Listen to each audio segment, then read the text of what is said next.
Welcome to the Emotional Balance Sheet, the go-to podcast for parents with multiple kids, especially those with twins, triplets, or more, who are navigating the maze of modern family life and personal finance.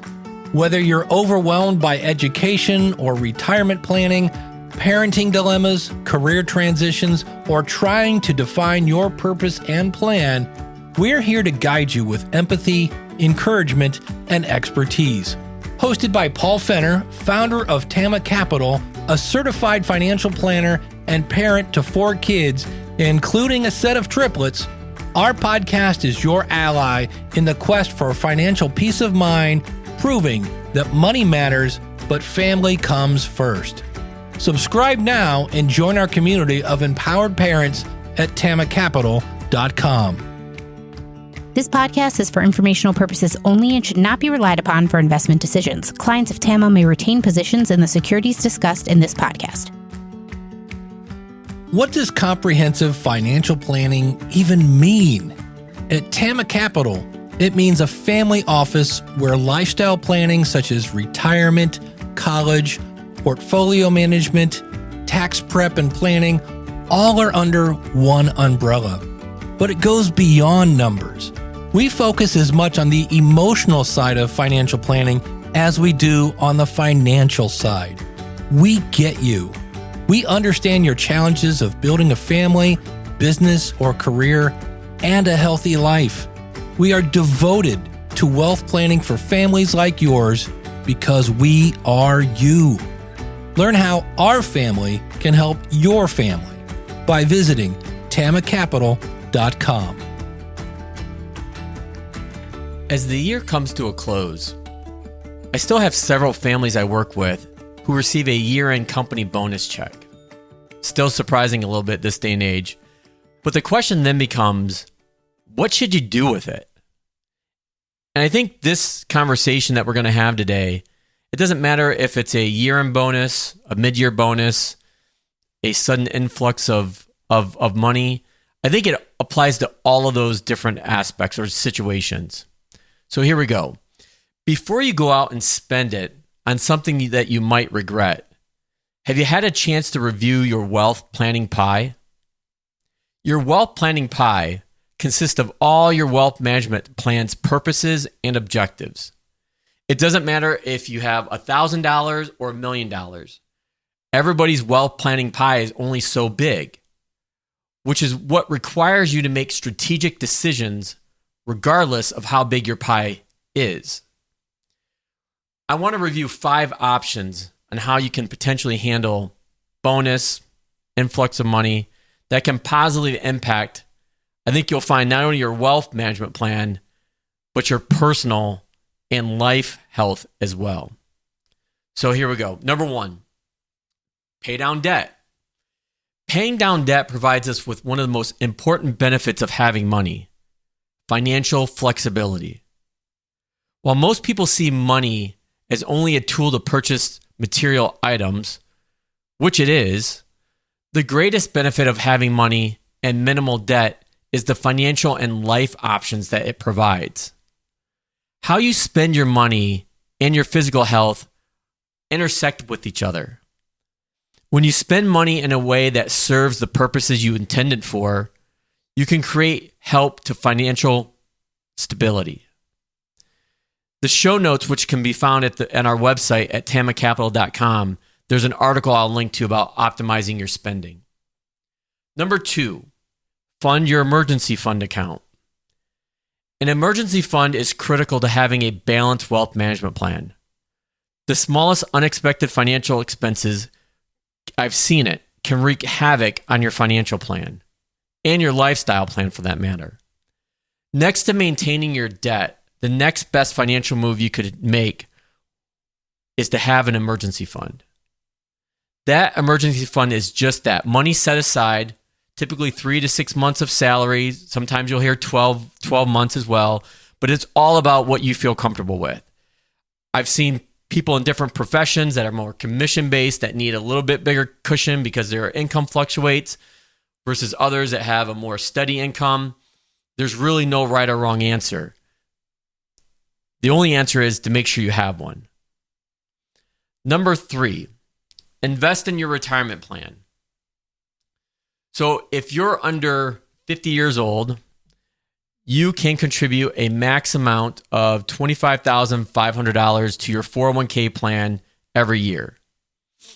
If you're over 50, you can contribute almost $33,000 to your 401k or 403b plan.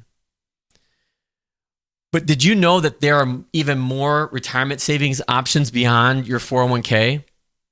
No matter how much you contribute.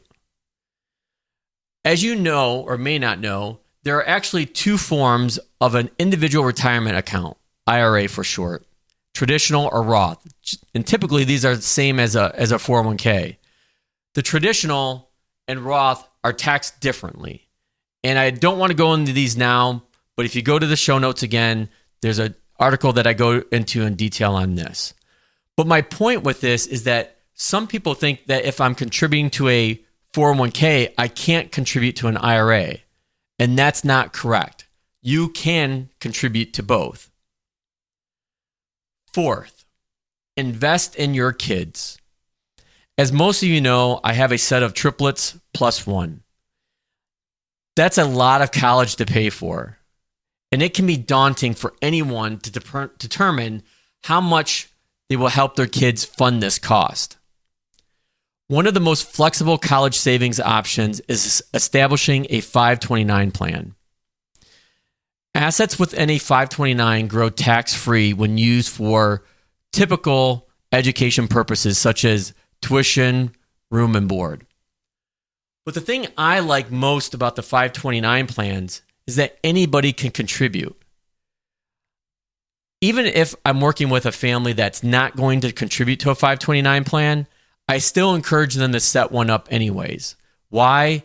Because when holidays and birthdays roll around, other family members want to help. They want to help contribute to this really big and important goal. And a 529 plan is one way that other family members and friends can help.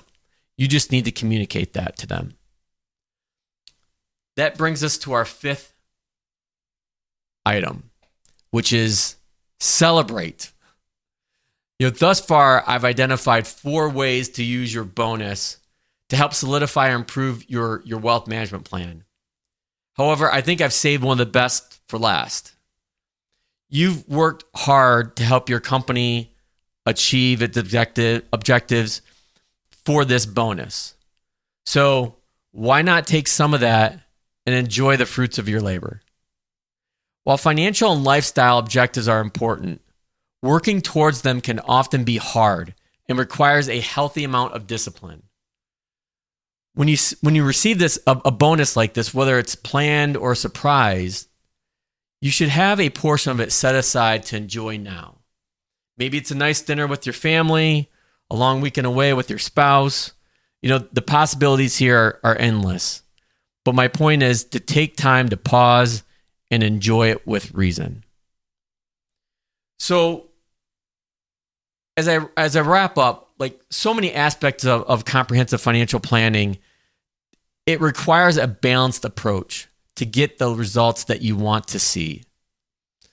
You should design your financial plan, that wealth management pie that I talked about, to align with your financial and lifestyle objectives.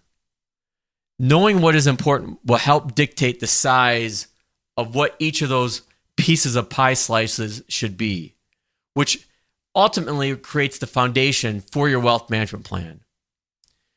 With your wealth management plan in place, it will help be a guiding force to making decisions that create peace of mind.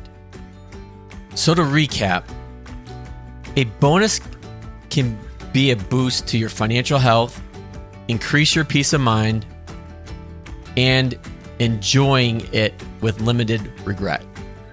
Instead of spending that bonus all at once, consider intentionally distributing it to the different areas of your financial plan. And to recap, those include paying down debt, funding an emergency account, investing in retirement plans, investing in your child's future, and most importantly, some self-celebration. A balanced financial plan considers both lifestyle and financial objectives, which allows for better decision making, reduced stress, and faster progress towards achieving your financial objectives. It's crucial to ensure that the allocation of resources aligns with your purpose, both personally and financially. Now that you've made it to the end of another great conversation, are you looking for more? If so, head over to tamacapital.com, where you will find all of our conversations. Use the search feature to find the topic or guest you would love to learn more about. Also, don't forget to make someone else's day by sharing our show. Thank you so much, and we'll see you next time. Thank you for listening to this episode of the Emotional Balance Sheet Podcast. Please visit tamacapital.com to subscribe to this podcast or to connect with certified financial planner and registered investment advisor Paul Fenner of Tama Capital.